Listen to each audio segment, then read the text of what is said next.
Antarctica is approximately 14.2 million square kilometers or 5.5 million square miles in size, and 98% of its land is covered in thick ice. But what would happen if it all suddenly melted at once? It would be very, very bad. The coastlines of every continent on the planet Earth would be redrawn as the ocean levels rose. Inland seas and extensive flooding of rivers would create new bodies of water where major metropolises once existed. Entire nations would be consumed by the waves of the swelling oceans. Virtually no one would survive the melting of Antarctica. But in order to determine the impact and the devastating consequences a total melting of Antarctica would have on our planet and the survival of certain populations, we need to determine what would actually happen if all of the ice surrounding the southernmost continent melted. While Antarctica isn't completely frozen, a large chunk of its mass is composed of snow and ice. There are two major ice sheets in Antarctica: the Western Antarctic Ice Sheet and the Eastern Antarctic Ice Sheet. The Western Ice Sheet holds enough frozen water to significantly change sea levels around the world if it completely melts. It's estimated that the sea levels would rise by approximately 3.2 meters or 10.5 feet if the entirety of the Western Antarctic Ice Sheet melted and the resulting waters flowed into the ocean. However, it's the Eastern Antarctic Ice Sheet that holds the most frozen water in the region and would cause catastrophic flooding if it were to completely melt. The Eastern Ice Sheet contains enough water to raise sea levels by an astonishing 60 meters or 197 feet. If both ice sheets were to melt simultaneously,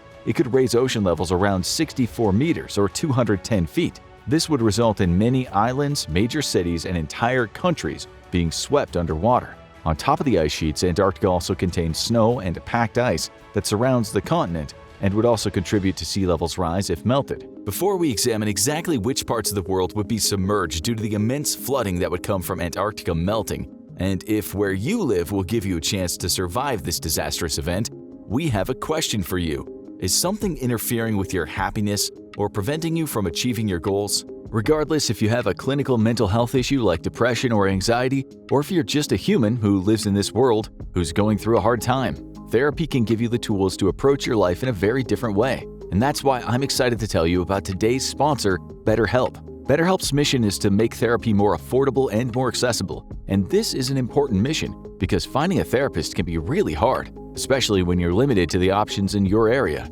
BetterHelp is a platform that makes finding a therapist easier because it's online, it's remote, and by filling out a few questions, BetterHelp can match you to a professional therapist in as little as a few days. It's easy to sign up and get matched with a therapist. There's a link in my description. It's betterhelp.com/infographics. Clicking that link helps support the channel, but it also gets you 10% off your first month of BetterHelp, so you can connect with a therapist and see if it helps you.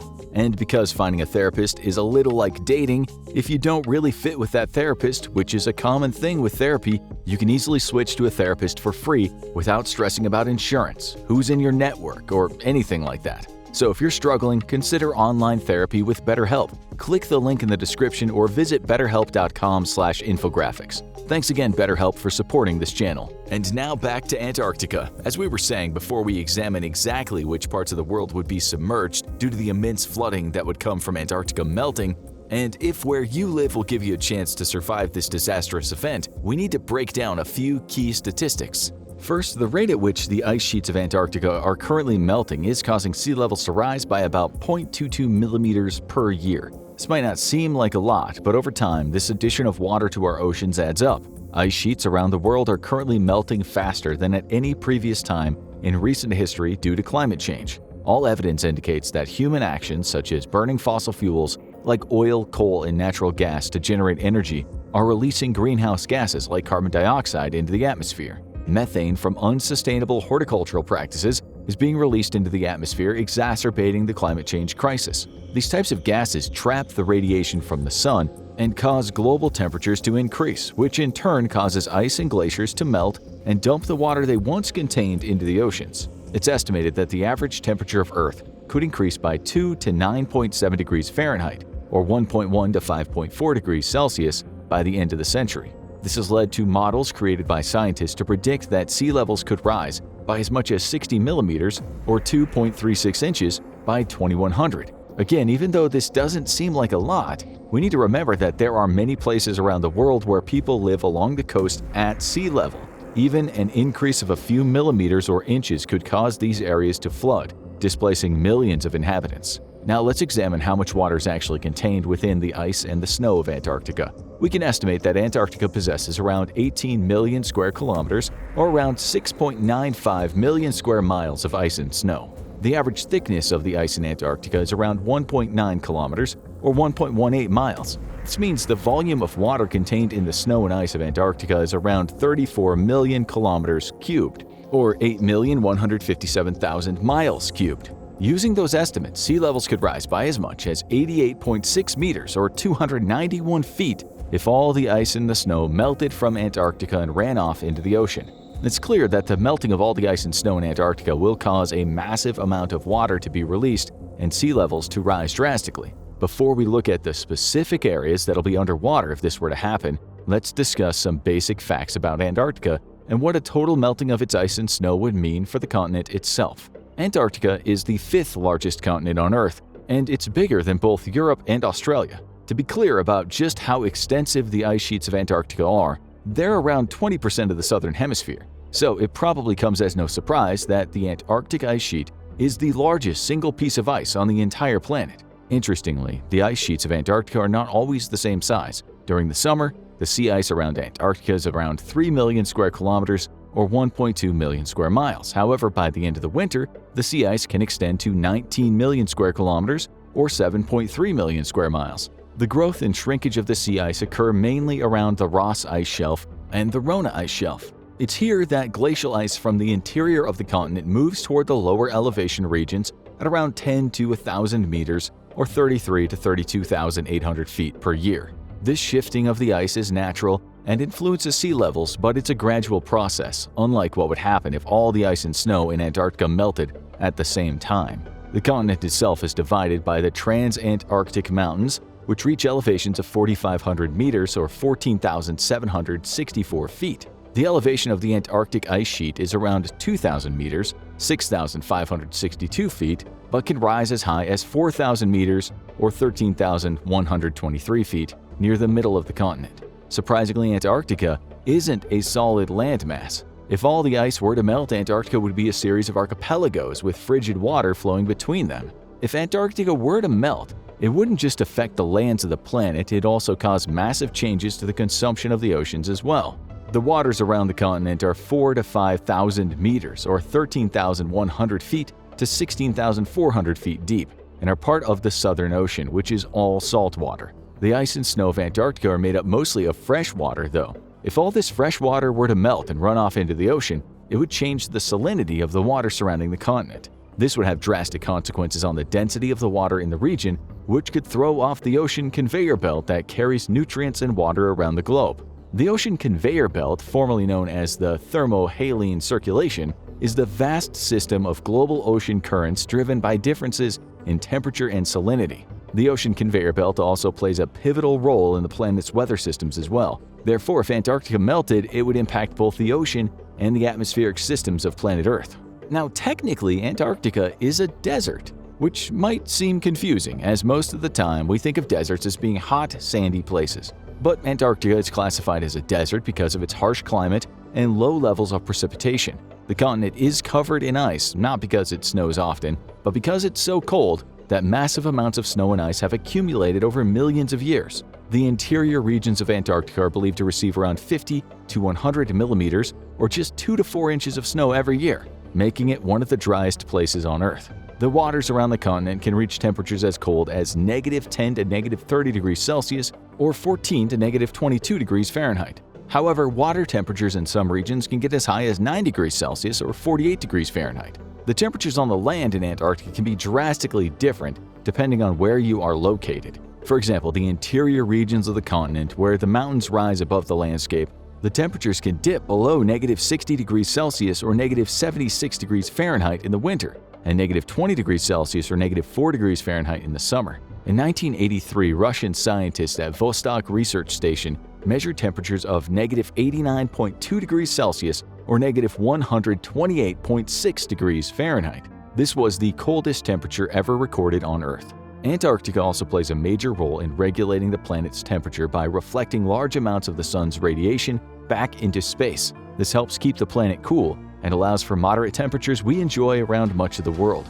However, as more ice and snow melts due to climate change, less radiation is being reflected back into space. This causes global temperatures to increase, leading to even more snow and ice melting, which generates a negative feedback loop. The process is one of the very real dangers we face in the future that could be a result of all the ice in Antarctica melting over a period of time.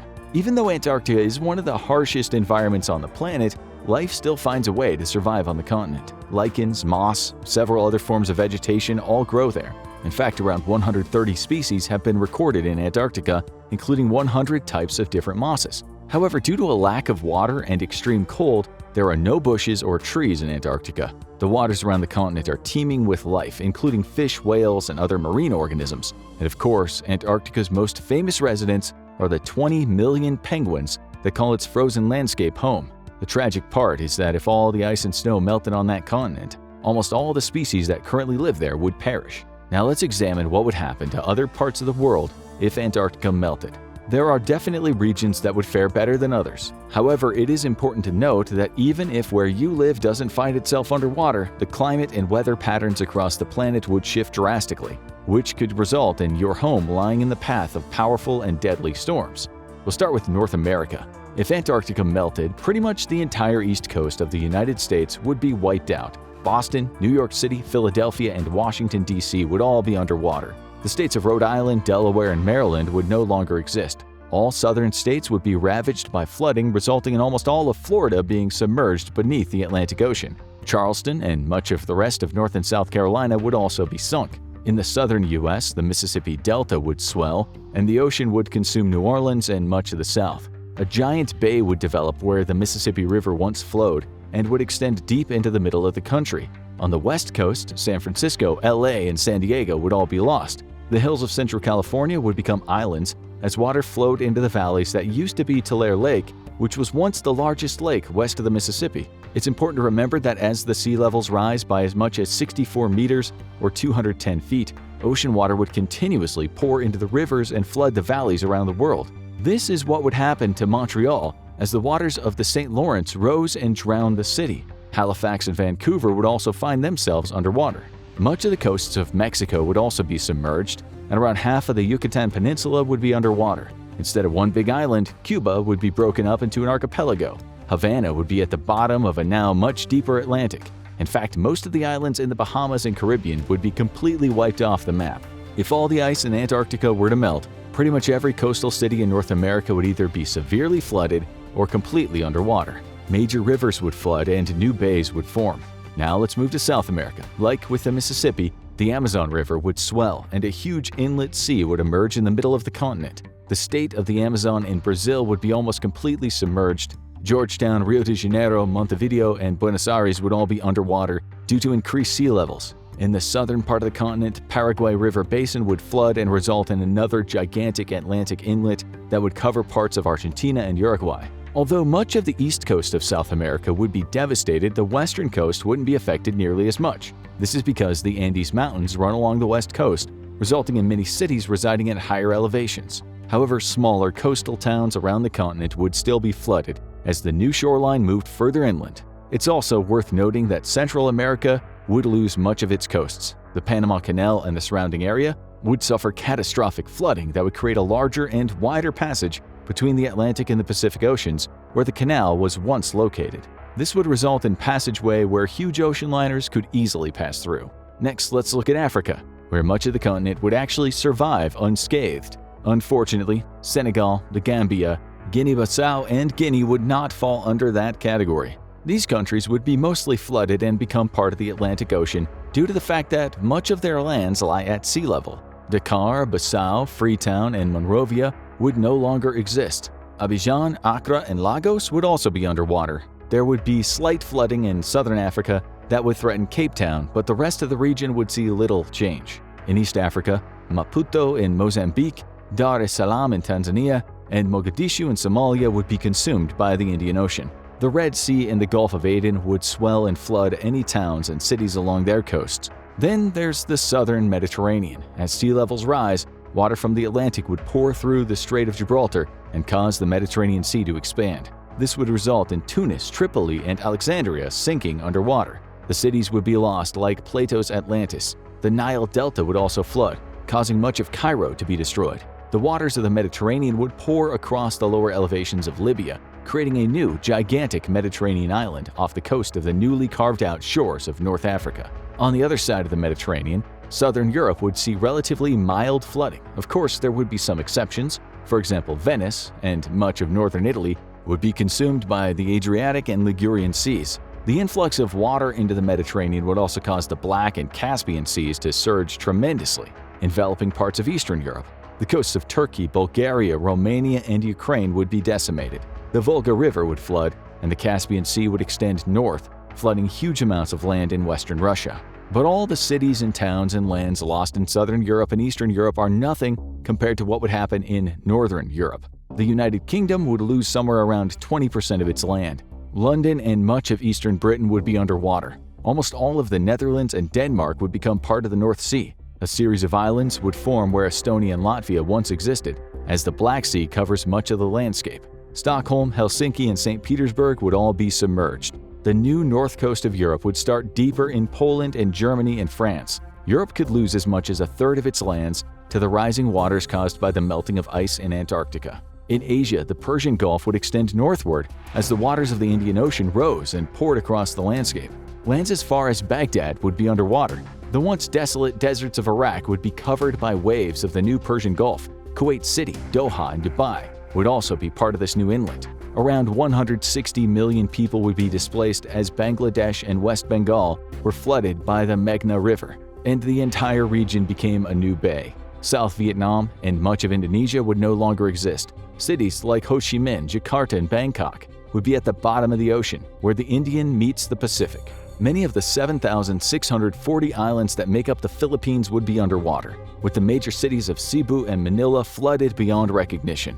Entire South Asian populations would be wiped off the map, and entire islands would be completely under the waters of the Pacific Ocean. Much of eastern China would flood, drowning around 600 million people currently living there. The waters of the Yellow Sea would extend all the way to Beijing, which would likely end up underwater as well. Shanghai would be long gone, and over a quarter of China's land would be part ocean. Hong Kong, Tokyo, and Seoul would all be under the East China Sea, the Sea of Japan, and the Pacific Ocean.